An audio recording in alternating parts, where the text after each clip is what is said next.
Salut à tous, bienvenue dans cette nouvelle vidéo J-2 avant le Classico Acte 2. Le Paris Saint-Germain s'est déjà incliné il y a quelques semaines au Vélodrome en Coupe de France. Par ailleurs, le PSG s'est fait éliminer de cette Coupe de France au Vélodrome face à l'ennemi juré, l'Olympique de Marseille. Ça a fait très désordre. Très clairement, du côté de Doha, on n'a pas du tout apprécié cette défaite qui est venue en plus de ça s'enchaîner juste avant la défaite contre le Bayern, la défaite contre Monaco, mais perdre une deuxième fois en moins de 3 semaines face à Marseille, là très clairement, je pense que dans les hautes sphères qatariennes, ils ne pourraient pas l'accepter. Et moi, en tant que supporter, déjà, je n'accepte pas la défaite. Et j'accepte encore moins une élimination face à Marseille. Donc déjà, moi, j'ai toujours pas digéré la défaite en Coupe de France. Alors, imaginez qu'il y a encore défaite dimanche soir. Là, c'est plus la dépression. Là, c'est très clairement, on va se jeter par la fenêtre et on va plus dormir. Parce que perdre 2 fois contre Marseille en moins de 3 semaines, ce serait une honte absolue. Alors, d'accord, il y a le retour de Mbappé au Paris Saint-Germain. Et ça fait du bien. On va pas se mentir, ça fait un grand bien. Mais Mbappé ne pourra pas faire tout seul. Très clairement. Alors, certes, la dernière défaite contre Marseille, il n'y avait pas Mbappé. Peut-être que pendant ce match, même si on s'est fait fracasser dans tous les domaines, dans tous les compartiments du jeu, c'est vrai que sur certains contres, Mbappé aurait été vraiment utile. Mais là, le problème, c'est que pour le match de dimanche, Nuno Mendes sera forfait à gauche, l'un des meilleurs joueurs du Paris Saint-Germain, et à droite, Achraf Hakimi et Nordi Mukiele sont officiellement forfaits et absents. Donc le Paris Saint-Germain se déplace au Vélodrome qui va battre un record d'influence. Plus de 67 500 personnes sont attendues. C'est la dernière chance pour Marseille pour espérer peut-être avoir le titre. Si Marseille gagne, Marseille revient à 2 points du Paris Saint-Germain. On va pas se mentir, à l'heure actuelle, Marseille est supérieur au Paris Saint-Germain dans le jeu et un petit peu presque dans tous les compartiments du jeu. Ils ont un meilleur coach, ils ont des meilleurs dirigeants, ils ont des meilleurs joueurs, ils ont un meilleur public, ils ont un meilleur entraîneur. Donc à l'heure où on parle, à part dire Mbappé, le PSG n'a strictement rien de plus que Marseille. Et c'est ça le drame absolu. C'est ça le drame. Alors, pas de Mukiele, pas d'Achraf Hakimi, tu te déplaces au Vélodrome sans latéral droit. Sans latéral droit. Qui va jouer à droite? Et en plus de ça, ton meilleur arrière-gauche ne joue pas. Donc tu te déplaces à Marseille sans arrière. Rien sur les côtés. Le néant total. Alors déjà qu'avec eux, c'est très compliqué, mais alors sans eux, très clairement, peut-être qu'on va toucher le fond. Et en plus de ça, la nouveauté de Galtier, qui a été en plus absent de l'entraînement ce jeudi et qui pourrait être absent au Vélodrome, il souffre d'un symptôme grippal. Ça pourrait être Thierry Olesiak et Joao Sacramento qui pourraient diriger l'équipe au Vélodrome dimanche. En plus de tous ces forfaits, on a vu que Warren Zaïre-Emery a été testé en arrière droit au cours de l'entraînement de ce jeudi. Nordi Mukiele ne débutera pas contre Marseille, mais le Titi du Paris Saint-Germain pourrait être une alternative face à Marseille dans le cas contraire. Alors je vais vous dire un petit peu tout le mépris que j'ai envers Galtier.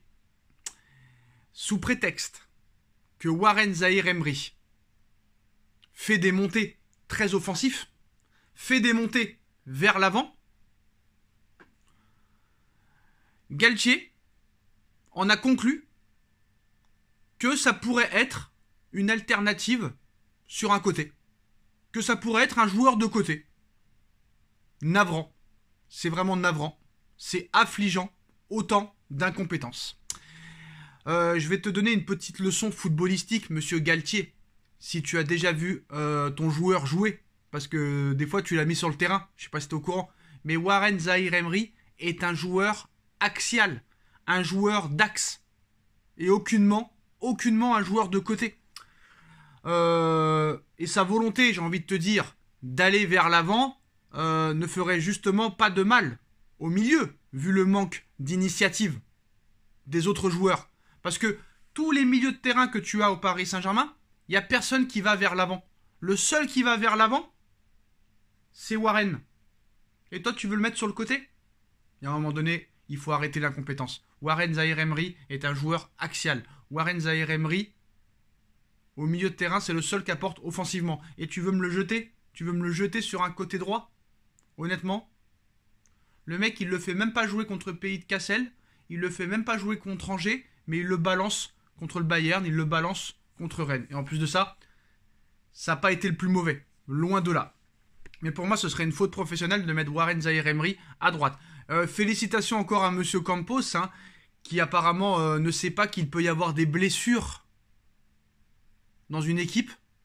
Et en plus de ça, même sans blessure, tu avais besoin de renfort en défense, tu avais besoin de renfort en attaque, mais en plus de Mukiele, en plus d'Hakimi, en plus de Nuno Mendes qui seront forfaits, tu as en plus de ça le forfait de Neymar. Alors d'accord, Neymar n'est pas un phénomène à l'heure où on parle, mais Neymar c'est le seul qui court, c'est le seul qui presse depuis quelques semaines. Donc d'accord, au niveau du jeu il n'est pas très utile, mais quand même c'est le seul qui courait et qui défendait de devant. Et Neymar aussi ne sera pas là. Alors Hakimi forfait, Mendes forfait, Mukiele forfait, Neymar forfait, Renato Sanchez forfait, ça commence à faire beaucoup. Donc je vois pas réellement comment tu peux t'en sortir si Marseille reste dans la logique de leur jeu. Si Marseille continue à développer le jeu qu'il procure depuis le début de cette saison, vu l'intensité et l'envie qu'ils mettent sur le terrain, je ne vois pas comment le Paris Saint-Germain va pouvoir répondre sans arrière droit, sans arrière gauche, sans milieu de terrain et une défense complètement aux abois qui en a encore pris 3 contre Lille. J'ai envie de te dire, ça paraît compliqué. Alors, contre Marseille, le PSG pourrait évoluer en 5-3-2. La compo probable, Donnarumma dans les buts, Mukiele, Kipembe, Marquinhos, Ramos.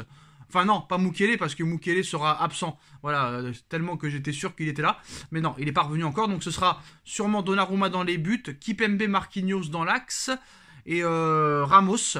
Donc une défense à 3. Bernat à gauche et peut-être Warren Zaïre-Emery à droite.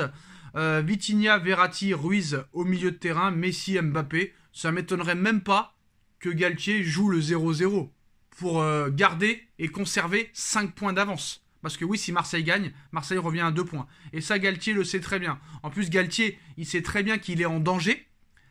Donc pour Galtier, un match nul 0-0, ça lui conviendrait. Ça voudra dire qu'il pourra continuer jusqu'à la fin de saison minimum et aller au moins jusqu'au Bayern.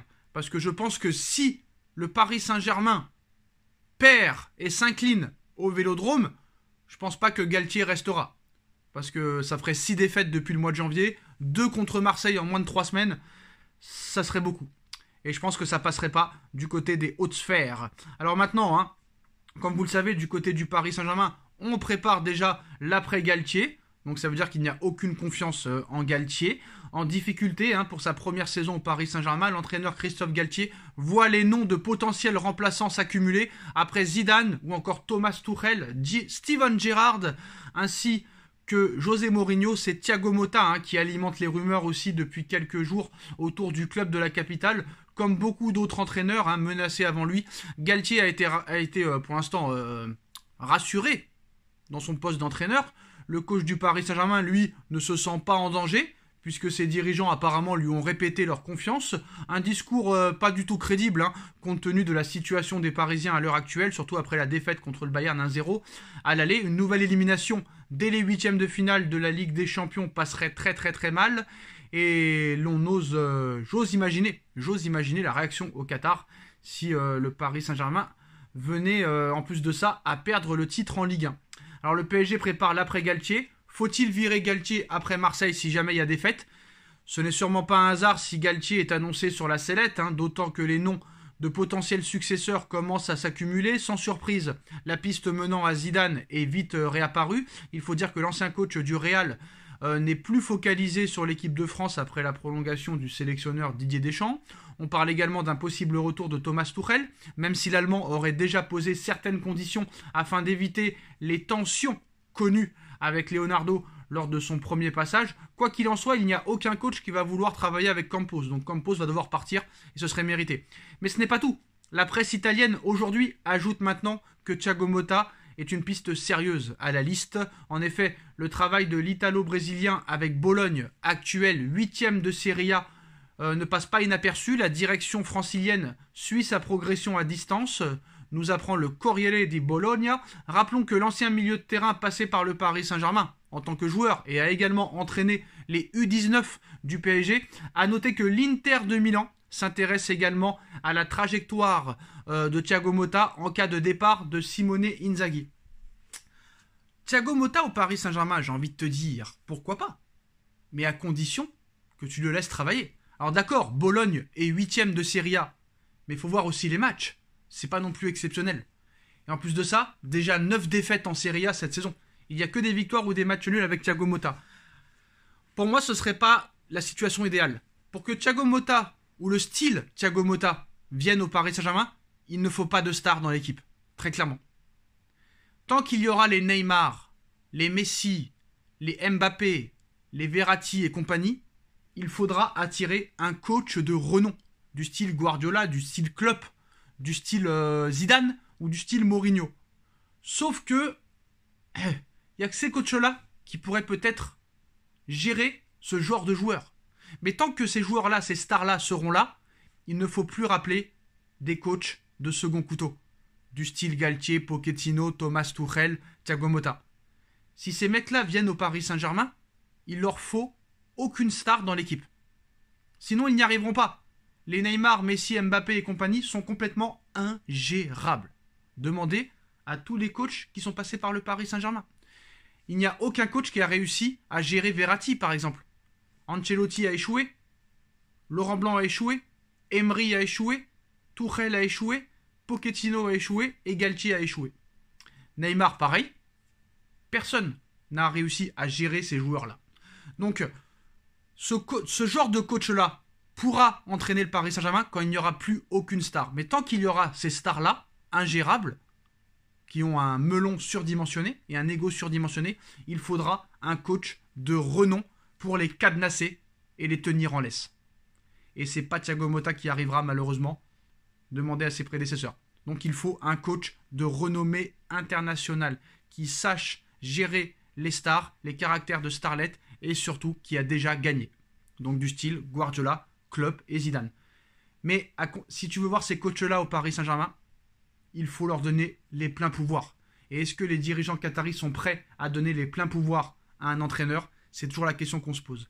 Voilà les postos. Dites-moi en commentaire quel serait pour vous le coach idéal pour le Paris Saint-Germain parmi tous les noms cités ou peut-être d'autres coachs qu'on n'a pas parlé. On like, on partage, on commente, on s'abonne et on se retrouve très vite pour une nouvelle vidéo les postos. Tchuss.